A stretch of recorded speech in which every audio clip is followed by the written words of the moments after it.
Sino may sabing mahirap mag-abroad? Ha? Mahirap yung trabaho sa abroad, guys. So, ayun na yung mga damit. Nilagay ko na. So, eto, lalagyan ko na ng sabon. O, diba? Tapos, downy. Ayan. Tapos, guys, pag nilagay mo na yan, isasarado mo. Ganyan. Tapos, isasara. Tapos, power, delicates. O, dahil yung, kung gusto mo ng malamig yung tubig or mainit, ay gusto ko parehas. Tapos yung tubig niya is 6. Start. So, ayun na guys. Pag natapos na yung 51 minutes na to, yung damit, isasampay mo na lang. Pag nasipag ka, isampay mo. Pero kung hindi ka nasisipag magsampay, so pagkatapos dito, ililipat mo siya dito sa pinaka-dryer.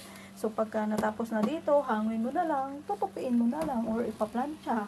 Kung ayaw mong plancha, tinatamad ka, tupiin mo na lang. Kasi nga, eto, may kasama, para naka-plancha yung damit mo dito.